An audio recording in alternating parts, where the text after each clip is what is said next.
Hello guys. Okay, അപ്പോൾ ഇന്ന് നമ്മൾ പിന്നെ കഴിഞ്ഞ ഒരു ഫസ്റ്റ് പാർട്ട് PYQയിൽ പറഞ്ഞിട്ടുണ്ടായിരുന്ന ക്വസ്റ്റ്യൻസിൻ്റെ ബാക്കിയാണ് ഇന്ന് പറയാൻ പോകുന്നത്. ഓക്കെ, എല്ലാവർക്കും സുഖം തന്നെയാണെന്ന് വിചാരിക്കുന്നു.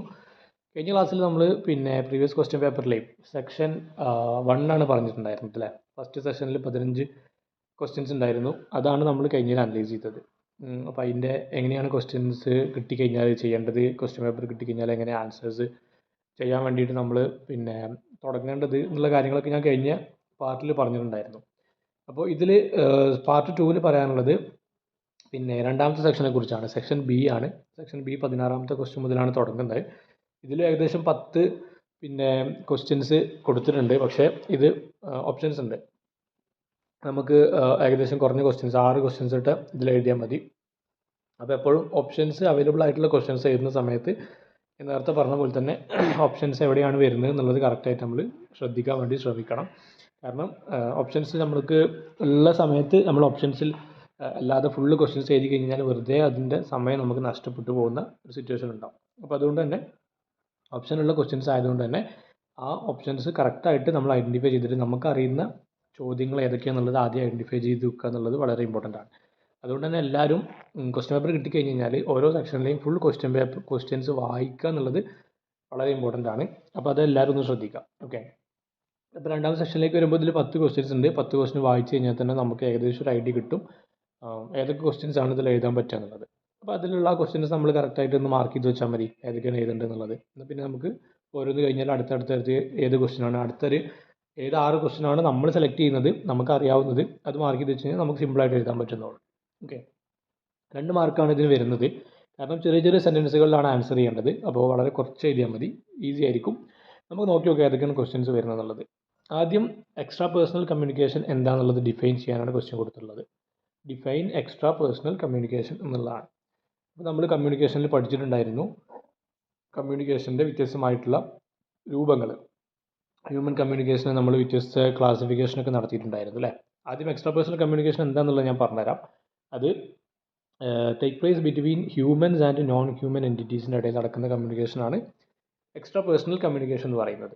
അതായത് മനുഷ്യന്മാരല്ലാത്ത ജീവികളുണ്ടാവുമല്ലോ, അവർക്കിടയിൽ നടക്കുന്ന കമ്മ്യൂണിക്കേഷനാണ് എക്സ്ട്രാ പേഴ്സണൽ കമ്മ്യൂണിക്കേഷൻ എന്ന് പറയുന്നത്. ചിലപ്പോൾ അത് മെഷീൻസ് ആവാം, അനിമൽസ് ആവാം, നേച്ചർ ആവാം, അങ്ങനെ എന്തോ ആവാൻ സാധ്യതയുണ്ട്.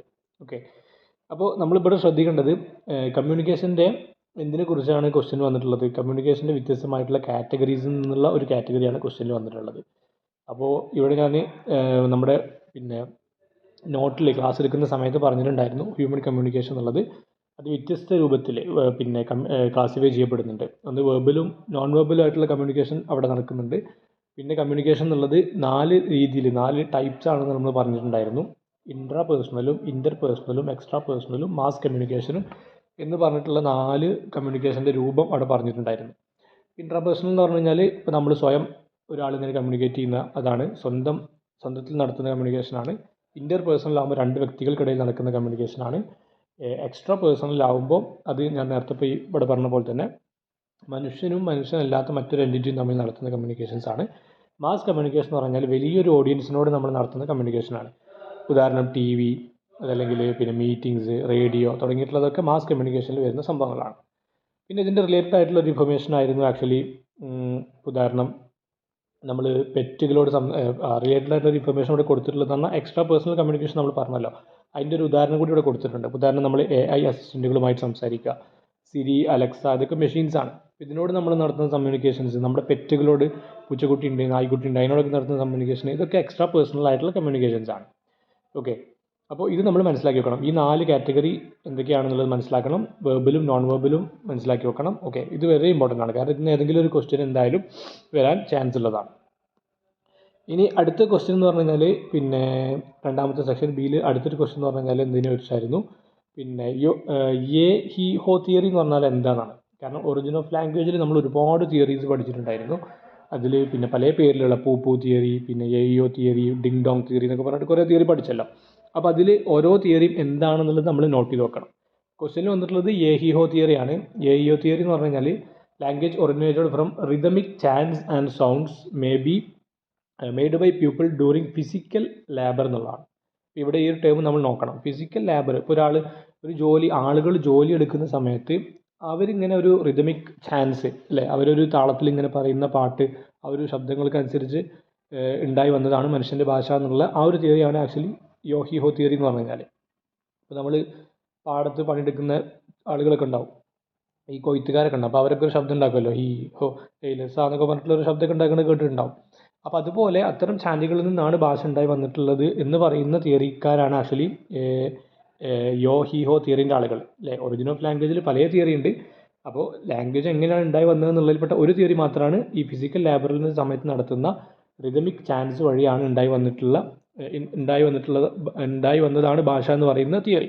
അതിനാണ് യോ ഹി ഹോ തിയറി എന്ന് പറയുന്നത്. ഇതുപോലെ മറ്റ് പല തിയറികൾ നമ്മളവിടെ പറഞ്ഞിട്ടുണ്ടായിരുന്നു. ഡിങ് ഡോങ് ഉണ്ട്, പിന്നെ പൂ തിയറി ഉണ്ട്, അല്ലേ, പല തിയറികളും നമ്മളവിടെ പറഞ്ഞിട്ടുണ്ടായിരുന്നു. അപ്പോൾ അതൊക്കെ എന്തൊക്കെയാണെന്നുള്ളതൊന്ന് നോട്ട് ചെയ്ത് വെക്കണം കൃത്യമായിട്ട്. ഏതൊക്കെ തിയറിൻ്റെ പേരെന്താണ്, അതിൽ പ്രധാനമായിട്ടും വരുന്ന ടേം എന്താണെന്ന്. അപ്പോൾ ഇവിടെ ഫിസിക്കൽ ലാബറിൻ്റെ സമയത്ത് നടത്തുന്ന റിതമിക് ചാൻറ്റാണ്. ഇതുപോലെ ഒന്ന് നോട്ട് ചെയ്താൽ മതി. ഓക്കെ, ഞാൻ ക്ലാസ്സിൽ അത് ഡീറ്റെയിൽ ആയിട്ട് പറഞ്ഞിട്ടുണ്ട്. പിന്നെ ലാംഗ്വേജ് എങ്ങനെയാണ് ഉണ്ടായി വന്നിട്ടുള്ളത് നമ്മൾ നോക്കണം. അതുപോലെ തന്നെ അതിനോട് ബന്ധപ്പെട്ടുള്ള തിയറീസും നോക്കി വെക്കുക എന്നുള്ളതാണ് ഇത് ശ്രദ്ധിക്കേണ്ടത്. പിന്നെ അടുത്തൊരു സംഘം എന്ന് പറഞ്ഞാൽ ഒരു ബുക്കാണ്. ഈ ബുക്കിൻ്റെ ഓഥർ ആരെന്നുള്ളതാണ്. സിമ്പിൾ ക്വസ്റ്റ്യൻ ആണ്. അപ്പോൾ നമ്മളിവിടെ ഹ്യൂമൻസ് സ്പെസീസ് എന്നുള്ള ഇത് നമ്മുടെ ടെക്സ്റ്റ് ബുക്കിൽ അവസാനത്തിൽ കുറച്ച് ക്വസ്റ്റ്യൻസ് കൊടുത്തിട്ടുണ്ട്. നിങ്ങൾ ശ്രദ്ധിച്ചിട്ടുണ്ടാവും. പിന്നെ റിലേറ്റഡ് ക്വസ്റ്റ്യൻസ് എന്ന് പറഞ്ഞിട്ടുള്ള റീക്യാപ്പിൻ്റെ തൊട്ട് പിറകിലായിട്ട് റിലേറ്റഡ് ക്വസ്റ്റ്യൻസ് എന്ന് പറഞ്ഞിട്ടുള്ള ഒരു ഏരിയ ഉണ്ട്. അപ്പോൾ അവിടെ 1 വേർഡ് ക്വസ്റ്റ്യൻസ് ഉണ്ടാവും, ഡിസ്ക്രിപ്റ്റീവ് അസൈൻമെൻറ്റ് ക്വസ്റ്റ്യനുകളൊക്കെ ഉണ്ട്. അപ്പോൾ അതിൽ വരുന്ന 1 വേർഡ് ക്വസ്റ്റ്യൻ എന്തായാലും നോക്കിയിരിക്കണം.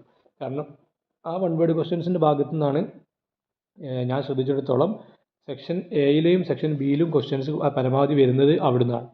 അപ്പോൾ ഇവിടെ voice author of book human species എന്നുള്ളത് അവിടെ ഉണ്ടായിട്ടുള്ളൊരു ക്വസ്റ്റ്യൻ ആണ്. ഇതിൻ്റെ ഉത്തരം സർ റിച്ചാർഡ് പേജറ്റ് എന്നുള്ളതാണ്. ഇദ്ദേഹത്തിൻ്റെ ബുക്കാണ് the book human species was written by sir Richard Paget. ഇപ്പോൾ ഇതുപോലെ വ്യക്തികളുടെ പേരുകൾ ടെക്സ്റ്റ് ബുക്കിൽ വരുന്നുണ്ടെങ്കിൽ അത് നോട്ട് ചെയ്ത് വെച്ചിട്ട് ഇദ്ദേഹം ആരാണ്, ഇദ്ദേഹത്തിന് എന്തെങ്കിലും വർക്കുകൾ ഉണ്ടോ, എന്തെങ്കിലും കൃതികളുണ്ടോ, എഴുതിയ പുസ്തകങ്ങൾ ഉണ്ടെങ്കിൽ ആ പുസ്തകങ്ങളുടെ പേര് നോട്ട് ചെയ്ത് വെക്കുന്നത് നല്ലതായിരിക്കും. ഓക്കെ, ഇത് കഴിഞ്ഞ് നെക്സ്റ്റ് വരുന്നത് പിന്നെ കൾച്ചറൽ സെൻസിറ്റിവിറ്റിനെ കുറിച്ചുള്ള ഒരു ചോദ്യമാണ്. നമ്മൾ കമ്മ്യൂണിക്കേഷൻ്റെ അവസാന ഭാഗത്ത് പറഞ്ഞിട്ടുണ്ടായിരുന്ന കാര്യമായിരുന്നു.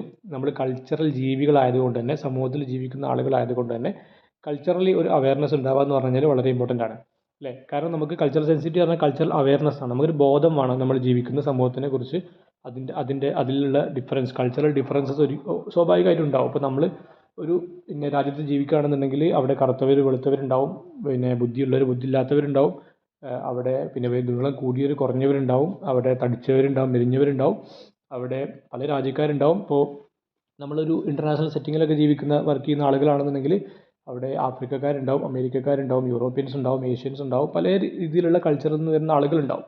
അപ്പോൾ അവിടെ കൾച്ചറൽ അവയർനെസ്സോട് കൂടി പെരുമാറുക എന്നുള്ളത് വളരെ ഇമ്പോർട്ടൻ്റ് ആണ്. അപ്പോൾ ഇങ്ങനെ ഒരു അവയർനെസ് ഉണ്ടാകുമ്പോഴാണ് നമുക്ക് നല്ല നിലയ്ക്ക് കമ്മ്യൂണിക്കേഷൻ ചെയ്യാൻ പറ്റുള്ളൂ, ഇൻട്രാക്ഷനൊക്കെ ചെയ്യാൻ പറ്റുള്ളൂ അല്ലേ. മറ്റുള്ളവരെ ഒഫൻഡ് ചെയ്യാതിരിക്കുക എന്നുള്ളത് വളരെ ഇമ്പോർട്ടൻ്റ് ആണ്. ഇതാണ് ആക്ച്വലി കൾച്ചറൽ സെൻസിറ്റിവിറ്റി എന്നുള്ളതുകൊണ്ട് ഉദ്ദേശിക്കുന്നത്. മൾട്ടി കൾച്ചറൽ ആയിട്ടുള്ള വ്യത്യസ്ത കൾച്ചറുകളിൽ നിന്ന് ആളുകൾ ജീവിക്കുന്ന ഒരു സമൂഹത്തിൽ ജീവിക്കുമ്പോൾ ആളുകളെ ഒഫൻഡ് ചെയ്യാതെ, അവരെ മുറിപ്പെടുത്താതെ നല്ല നിലയ്ക്ക് കമ്മ്യൂണിക്കേഷൻ ചെയ്യാൻ സാധിക്കുക എന്നുള്ളതാണ് ആക്ച്വലി കൾച്ചറൽ സെൻസിറ്റിവിറ്റി എന്ന് പറയുന്നത്. ഓക്കെ, പിന്നെ ഇതിൻ്റെ റിലേറ്റഡ് ആയിട്ടുള്ള സംഭവമാണ് ആക്ച്വലി നമ്മുടെ വർക്ക് സ്പേസിലൊക്കെ ഇത് വളരെ ഇമ്പോർട്ടൻ്റ് ആണ്. ഇൻ്റർനാഷണൽ റിലേഷനിൽ, സോഷ്യൽ ഇൻട്രാക്ഷൻസിലൊക്കെ ഇത് വളരെ ഇമ്പോർട്ടൻ്റ്. കാരണം അല്ലെങ്കിൽ മിസ്അണ്ടർസ്റ്റാൻഡിങ് ഉണ്ടാവും. ഞാൻ അവിടെ ഉദാഹരണം പറഞ്ഞിട്ടുണ്ടായിരുന്നു, ഒരു പിന്നെ റഷ്യൻ അമേരിക്കൻ ഡിഫറൻസ് അല്ലേ, പൂ കൊടുക്കലും പിന്നെ കൊടുക്കലൊക്കെ എന്ന് പറഞ്ഞാൽ പല കൾച്ചറിലും അത് ഡിഫറെൻ്റ് ആണ്. അത് ഒരു കൾച്ചറിൽ എങ്ങനെയാണോ അതുപോലെയാണ് നമ്മളവിടെ പെരുമാറേണ്ടത്. ഓക്കെ, അപ്പോൾ അതൊന്ന് ജസ്റ്റ് നോട്ട് ചെയ്ത് വെക്കണം. പിന്നെ കൾച്ചറൽ സെൻസിറ്റിവിറ്റി എന്താണ്, മൾട്ടി കൾച്ചറൽസ് എന്താണ്, പിന്നെ കൾച്ചറൽ അവയർനെസ് എന്താണെന്നുള്ളതൊക്കെ ഒന്ന് വിശദമായിട്ട് ഒന്ന് നോക്കാം ഭാഗം. പിന്നെ അപ്വാർഡ് കമ്മ്യൂണിക്കേഷൻ എന്താണെന്നുള്ളത് ഡിഫൈൻ ചെയ്യാനാണ് കൊടുത്തിട്ടുള്ളത്. നമ്മൾ പറഞ്ഞിട്ടുണ്ടായിരുന്നു കമ്മ്യൂണിക്കേഷൻ അപ്വാർഡും ഉണ്ടാവും ഡൗൺവാർഡും വരുന്ന കമ്മ്യൂണിക്കേഷൻ ഉണ്ടാവും. അപ്വാർഡ് എന്ന് പറഞ്ഞാൽ flow of information from subordinates to higher അതോറിറ്റിയാണ്. നമ്മൾ പേര് കേൾക്കുന്ന പോലെ തന്നെ അടിയിൽ നിന്ന് മോൾക്ക് ഇങ്ങനെ പൊന്തി പോകുന്ന കമ്മ്യൂണിക്കേഷനാണ് അപ്വാർഡ് കമ്മ്യൂണിക്കേഷൻ. ഇപ്പോൾ ഏറ്റവും ചെറിയ എംപ്ലോയി അയാൾ അദ്ദേഹത്തിന് മുകളിലുള്ള ആളോട് പറയും, അദ്ദേഹത്തിന് മുകളിലുള്ള ആളോട് പറയും, അദ്ദേഹത്തിന് മുകളിലുള്ള മാനേജറോട് പറയും, മാനേജർ അദ്ദേഹത്തിന് മുകളിലുള്ള സിഇഒയോട് പറയും. അങ്ങനെ പിന്നെ ഈ ടോപ്പ് ഓണർ എടുത്തെത്തുന്ന അതാണ് ആക്ച്വലി അപ്വാർഡ് കമ്മ്യൂണിക്കേഷൻ അല്ലേ. ഇതേ സമയം ഡൗൺവാർഡ് എന്ന് പറഞ്ഞാൽ നേരെ മുകളിൽ നിന്ന് അടിയിലേക്ക് വരുന്നതാണ്. അതായത് ഓണർ പറയും എനിക്ക് ഇത്ര പിന്നെ ലാഭം ഉണ്ടാക്കണം, അത് മാനേജറോട് പറയും, മാനേജർ അടിയത്തെ പിന്നെ സെയിൽസ് മാനേജറോട് പറയും, മാനേജർ അതിൻ്റെ അടിയിലുള്ള ആളോട് പറയും, അദ്ദേഹത്തിൻ്റെ കീഴിലുള്ള അസോസിയേറ്റിനോട് പറയും, അദ്ദേഹത്തിൻ്റെ കീഴിലുള്ള ലേബറോട് പറയും. അങ്ങനെ വരുന്നതിനാണ് ഡൗൺവാർഡ് കമ്മ്യൂണിക്കേഷൻ എന്ന് പറയുക. അപ്പോൾ അപ്വാർഡും ഡൗൺവാർഡും നമ്മൾ മൈൻഡിൽ കണക്ട് ചെയ്ത് വെക്കണം.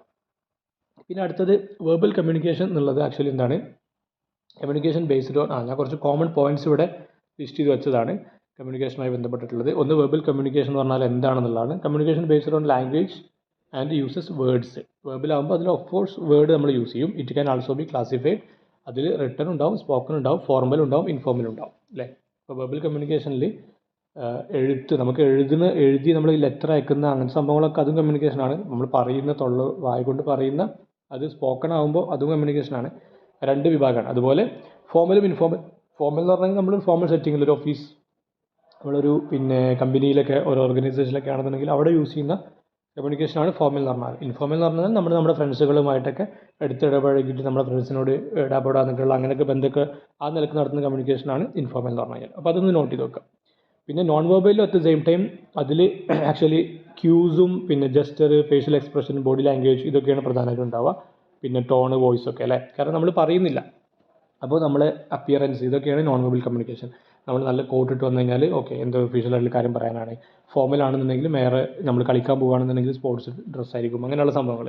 പിന്നെ നമ്മൾ ബോഡി ലാംഗ്വേജ്, നമ്മൾ സ്ട്രോങ്ങിലാണോ പറയുന്നത്, നമ്മുടെ ഐ കോണ്ടാക്റ്റ്, നമ്മുടെ ടോൺ അല്ലേ, പറയുന്ന സമയത്ത് നമ്മുടെ വോയിസ് എത്രമാത്രം ഹൈ ആണ്, ലോ ആണ്, ഇതൊക്കെയാണ് ആക്ച്വലി നോൺ വെർബൽ ആയിട്ടുള്ള കമ്മ്യൂണിക്കേഷൻ എന്ന് പറഞ്ഞാൽ.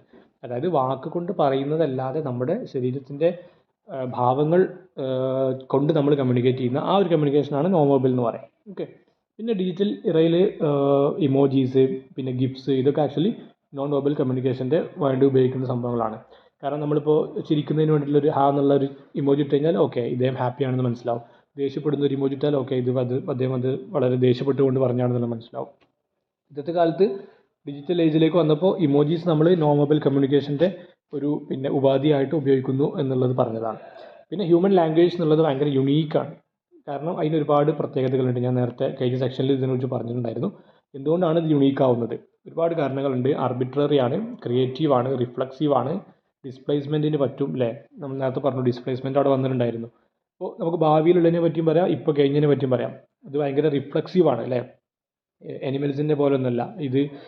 പല രീതിയിൽ നമുക്ക് ഒരു ക്രിയേറ്റീവൊക്കെ ആവാൻ കാരണം എന്താ, ഒരു വാക്ക് പറഞ്ഞ് നമുക്ക് ഇപ്പോൾ ട്രീ എന്നുള്ളത് പറഞ്ഞു കഴിഞ്ഞാൽ അല്ലേ ആർബിട്രറി ആണെന്ന് പറഞ്ഞു. ട്രീ എന്നുള്ളൊരു വാക്ക് പറഞ്ഞു കഴിഞ്ഞാൽ ആ ട്രീ എന്നുള്ളതും അതിൻ്റെ അർത്ഥം മരം എന്നുള്ളതും തമ്മിൽ പ്രത്യേകിച്ച് ബന്ധമൊന്നുമില്ല. ട്രീ എന്നുള്ളൊരു വാക്കുണ്ടെന്നുള്ളത്. അതേസമയം ഇപ്പോൾ അറബിയിലാണെന്ന് പറയുന്നുണ്ടെങ്കിൽ ചിലപ്പോൾ അത് വേറെ ഷജറ എന്നുള്ള അർത്ഥമായിരിക്കും അതിന് പറയുന്നുണ്ടാവുക. അതേസമയം മലയാളത്തിലാണെങ്കിൽ മരം എന്നാണ് പറയുന്നത്. അപ്പോൾ വാക്കും നമ്മൾ ഉച്ചരിക്കുന്ന ആ ഒരു വാക്കും ആ ഒരു പുറത്ത് കാണുന്ന സംഗതിയും തമ്മിൽ പ്രത്യേകിച്ച് ബന്ധമൊന്നും ഉണ്ടായിക്കോളുന്നില്ല. അതുകൊണ്ടാണ് ആർബിട്രറി എന്ന് പറയുന്നത്. ക്രിയേറ്റീവ് പറഞ്ഞാൽ നമുക്ക് ഒരുപാട് കവിതകളും നോവലുകളും ഇതൊക്കെ ഈ ഭാഷ കൊണ്ട് ഉണ്ടാക്കാൻ പറ്റുന്നുണ്ട്. റിഫ്ലക്സീവ് ആണ് അല്ലേ. അപ്പോൾ ഈ സംഭവങ്ങളൊന്ന് മനസ്സിലാക്കി വെക്കുക. എന്താണ് ഇതൊക്കെ ലാംഗ്വേജിനെ പ്രത്യേകമാക്കുന്ന സംഭവങ്ങളാണ്, യുണീക്ക് ആവാനുള്ള കാരണങ്ങളാണ്. അപ്പോൾ ഇതിൽ നിന്ന് ഓരോന്നും ചിലപ്പോൾ ക്വസ്റ്റ്യൻസ് വരാൻ സാധ്യതയുണ്ട്. പിന്നെ അടുത്തൊരു സെക്ഷൻ 21ാമത്തെ ക്വസ്റ്റ്യൻ മുതൽ നമുക്ക് ഇനി ടെക്സ്റ്റ് ബുക്ക് നോക്കിയിട്ടില്ല എന്നുണ്ടെങ്കിൽ കൂടി സെൽഫായിട്ട് എഴുതാൻ പറ്റുന്ന ക്വസ്റ്റ്യൻസ് ആണ്. ഇപ്പോൾ ഉദാഹരണം ഞാനിവിടെ കൊടുത്തിട്ടുള്ളത് സെൽഫ് ഇൻട്രൊഡ്യൂസ് ചെയ്യാൻ വേണ്ടിയിട്ടുള്ള ഒരു ക്വസ്റ്റ്യൻ ആണ്. ഇവിടെ introduce your self in 1 or 2 sentences എന്നാണ് ക്വസ്റ്റ്യൻ. അപ്പോൾ നമുക്ക് എന്ത് പറയാം, നമ്മുടെ പേര് വെറുക്കുക. അതുകൊണ്ട് ഞാൻ ഹിസ്റ്ററി ടീച്ചറാണ്, റിസർച്ചറാണ്, കണ്ടൻറ് ക്രിയേറ്ററാണ്. ഇവിടെ ബംഗാൾ മുസ്ലിം ഹിസ്റ്ററി കൾച്ചറൊക്കെ എനിക്ക് താല്പര്യമുണ്ട്. അപ്പോൾ ഇത് ജസ്റ്റ് ഒരു എക്സാമ്പിൾ കൊടുത്താണ് ഒരാളെ കുറിച്ച്. അപ്പോൾ അതുപോലെ നിങ്ങൾക്ക് നിങ്ങളെ കുറിച്ചിട്ട് എഴുതാം. നിങ്ങളെക്കുറിച്ച് ഇൻട്രൊഡ്യൂസ് ചെയ്തിട്ട് സ്വന്തം ഇൻട്രൊഡ്യൂസ് ചെയ്തിട്ട് ഞാൻ ആരാണ്, എന്താണ് എൻ്റെ പ്രൊഫഷൻ, എന്താണ് എൻ്റെ വർക്ക് എക്സ്പീരിയൻസ് എന്താണ് എന്നൊക്കെ പറഞ്ഞിട്ട് അങ്ങനെ 2-3 സെൻറ്റൻസിൽ എഴുതാൻ പറ്റും. ഇതൊരു കോമൺ ക്വസ്റ്റ്യൻ ആണ്. ഇനിയിപ്പോൾ പുസ്തകം പഠിക്കാത്ത ആൾക്കും ആൻസർ ചെയ്യാൻ പറ്റുന്ന സംഗതിയാണ്. അതുപോലെ വേറൊന്നാണ് do you mind shutting the window എന്നുള്ളത് ഭയങ്കര പൊളൈറ്റ്ലി നമുക്ക് എങ്ങനെ പറയാം എന്നുള്ളതാണ്. നമ്മളോട് പറഞ്ഞിട്ടുണ്ടായിരുന്നു ഓരോ വാക്ക് നമ്മൾ കമ്മ്യൂണിക്കേറ്റ് ചെയ്യുന്ന സമയത്ത് അതിൻ്റെ ഡിഫറെൻ്റ് ആയിട്ടുള്ള ശൈലി ശ്രദ്ധിക്കണം അല്ലേ. പൊളൈറ്റായിട്ടും പറയാം, സ്ട്രോങ് ആയിട്ടൊക്കെ പറയാം. ആളുകളോട് ആർഗ്യുമെൻറ്റ് ചെയ്യാം, കൽപ്പിക്കാം, അങ്ങനെയൊക്കെ പറയാൻ പറ്റും. ഇവിടെ നമുക്ക് പൊളൈറ്റായിട്ട് എങ്ങനെ പറയാം, not at all, let me close it for you. Let me close it for you, ഞാൻ നിങ്ങൾക്ക് വേണ്ടി ആ ജനലം നടച്ചോട്ടെ. അത്രയും പൊളൈറ്റായിട്ട് നമ്മൾ പറയാൻ ചെയ്യുന്നത്. Okay, sorry. അപ്പോൾ ഇതുപോലെ നമുക്ക് ചിലപ്പം ആംഗ്രി ആയിട്ട് പറയാനുള്ള എക്സാമ്പിൾ തന്നേക്കാം, ദുഃഖത്തോടെ പറയാനുള്ള കോണ്ടെക്സ്റ്റ് തന്നേക്കാം. അപ്പോൾ ആ സമയത്തൊക്കെ ഉപയോഗിക്കേണ്ട രീതികൾ നമ്മുടെ ടെക്സ്റ്റ് ബുക്കിലുണ്ട്, അതൊന്ന് നോട്ട് ചെയ്ത് വെക്കാം. പിന്നെ efficiency of reading dependent upon എന്താണ്, what is the efficiency of reading dependent upon അല്ലേ. Okay, the efficiency of reading depends on നമ്മൾ വായന എപ്പോഴാണ് എഫിഷ്യൻ്റ് ആവുന്നത്, നമ്മൾ അടിപൊളിയായിട്ട് വായിക്കുകയാണ് എപ്പോഴാണ് നമുക്ക് പറയാൻ പറ്റുക. ഒരുപാട് ഫാക്ടേഴ്സിന് മേലെ ഡിപ്പെൻഡൻ്റ് ആണ് അത് അല്ലേ. ഉദാഹരണം കോൺസെൻട്രേഷൻ ചെയ്യാൻ കഴിയുന്നുണ്ടോ, വൊക്കാബുലറി കിട്ടുന്നുണ്ടോ, നമ്മുടെ പ്രിയർ നോളജ് എത്രമാത്രമാണ് ആ കാര്യത്തെക്കുറിച്ച്, റീഡിങ് സ്പീഡ് എത്രമാത്രം ഉണ്ട്, കോംപ്രഹെൻഷൻ സ്കിൽസ് എത്രമാത്രം ഉണ്ട്, ഇതിനൊക്കെ ഈ ഒരു സംഗതികളുടെ മേലൊക്കെ ഡിപ്പെൻഡൻ്റ് ആണ് നമ്മുടെ റീഡിങ് എഫിഷ്യൻസി എന്നുള്ളത്, എഫിഷ്യൻസി ഓഫ് റീഡിങ് എന്നുള്ളത്. നമുക്ക് നന്നായിട്ട് വായിക്കാൻ കഴിയുന്നുണ്ട്, നമ്മൾ എഫിഷ്യൻറ്റ് റീഡർ ആണ് എന്ന് എപ്പോഴാണ് പറയാൻ പറ്റുക, ഈ സംഗതികളൊക്കെ നോക്കിയിട്ടാണ് പറയാൻ പറ്റുക. ഇത് നമ്മുടെ ടെക്സ്റ്റ് ബുക്കിൽ വന്നിട്ടുണ്ടായിരുന്നു, റീഡിങ്ങിൻ്റെ പാർട്ടിൽ ഒന്ന് നോക്കണം. പിന്നെ what are the parts of paragraph അല്ലേ, നമുക്ക് പാരഗ്രാഫ് എന്നുള്ളൊരു സെക്ഷൻ വന്നിട്ടുണ്ടായിരുന്നു ടെക്സ്റ്റിൽ. അതിൽ പാരഗ്രാഫിൻ്റെ വ്യത്യസ്ത പാർട്ടുകൾ പറയുന്നുണ്ട്. പാരഗ്രാഫ് എന്നുള്ളത് പൊതുവെ 3 പാർട്ട് ഉണ്ടാവുക. അതിലൊരു ടോപ്പിക് സെൻറ്റൻസ് ഉണ്ടാവും, അതായത് ഏറ്റവും മുകളിൽ മെയിൻ ഐഡിയ, പിന്നെ സപ്പോർട്ടിങ് സെൻറ്റൻസുകൾ ഉണ്ടാവും, ഉദാഹരണം എക്സാമ്പിൾസ്, എവിഡൻസ്, എക്സാമ്പിളൊക്കെ അതിലായിരിക്കും വരുന്നുണ്ടാവുക. പിന്നെ കൺക്ലൂഡിങ് സെൻറ്റൻസ് ഉണ്ടാവും, അതായത് കൺക്ലൂഷൻ, ഏറ്റവും ലാസ്റ്റിൽ സമ്മറൈസ് ചെയ്തുകൊണ്ട് മൊത്തം കാര്യങ്ങൾ പറയുന്ന ആ ഒരു ഏരിയ ഉണ്ടാവും. അപ്പോൾ ഇത് പാരഗ്രാഫിനെ കുറിച്ചുള്ള സിമ്പിൾ ആയിട്ടുള്ളൊരു ക്വസ്റ്റ്യൻ ആണ്. നമുക്ക് എല്ലാവർക്കും അറിയുന്നതായിരിക്കും അല്ലേ, ഒരു ആർട്ടിക്കിളോ അല്ലെങ്കിൽ എന്ത് സംഭവമാണെങ്കിലും 3 ഭാഗം ഉണ്ടാവും. മുകളിൽ മെയിൻ ഐഡിയ ഉണ്ടാവും, അതിൻ്റെ എക്സാമ്പിൾസുകൾ ഉണ്ടാവും, പിന്നെ കൺക്ലൂഷൻ ഉണ്ടാവും. പിന്നെ വേറൊരു കോമൺ ക്വസ്റ്റ്യൻ ആണ് introduction of English in India. ഇന്ത്യയിൽ ഇംഗ്ലീഷ് ഇൻട്രൊഡ്യൂസ് ചെയ്യാനുള്ള കോണ്ടെക്സ്റ്റ് എന്തായിരുന്നു എന്നാണ് ചോദിക്കുന്നത്. അപ്പോൾ നമ്മളോട് പറഞ്ഞ പോലെ തന്നെ പിന്നെ ബ്രിട്ടീഷുകാർ ഇന്ത്യയിൽ വന്നതിന് ശേഷം പിന്നെ മെക്കാളെ മീനിട്ടാണ് ആദ്യമായിട്ട് വരുന്നത് 1835. അങ്ങനെ ഇംഗ്ലീഷ് മീഡിയം സ്കൂളുകളൊക്കെ വന്നു. പിന്നെ ബ്രിട്ടീഷുകാർ പ്രധാനമായിട്ടും ഈ ഒരു ഹൈ എഡ്യൂക്കേറ്റഡ് ആയിട്ടുള്ള പിന്നെ ഇന്ത്യൻ സൊസൈറ്റി ഉണ്ടാക്കിയെടുക്കുക എന്നുള്ള ഒരു ഉദ്ദേശത്തോടു കൂടി അവരെ അഡ്മിനിസ്ട്രേഷനിൽ ഹെൽപ്പ് ചെയ്യാൻ വേണ്ടിയിട്ട് സഹായിക്കുന്ന ഒരു ടൈപ്പ് ഓഫ് ഗ്രൂപ്പ് ഓഫ് ഇന്ത്യൻസിന് ഉണ്ടാക്കിയെടുക്കുക എന്നുള്ള ഉദ്ദേശത്തോടു കൂടിയാണ് ആദ്യമായിട്ട് ഇംഗ്ലീഷ് ഇന്ത്യയിൽ ഇൻട്രൊഡ്യൂസ് ചെയ്യുന്നത്. ഇതൊരു കോമൺ ക്വസ്റ്റ്യൻ ആണ്. അപ്പോൾ ഇങ്ങനത്തെ ക്വസ്റ്റ്യനോട് നമുക്ക് എക്സ്പെക്റ്റ് ചെയ്യാൻ പറ്റുന്നതാണ് കമ്മ്യൂണിക്കേഷൻ്റെ ഭാഗത്തിൽ. ഓക്കെ, അപ്പോൾ ഇതാണ് ഇന്നത്തെ ഈ ഒരു സെക്ഷൻ ബിയിൽ പറയാനുള്ളത്. അടുത്ത സെക്ഷനിൽ ഞാൻ സെക്ഷൻ സിയും ഡിയും നമുക്ക് പിന്നെ ഡിസ്കസ് ചെയ്യാം. ഓക്കെ.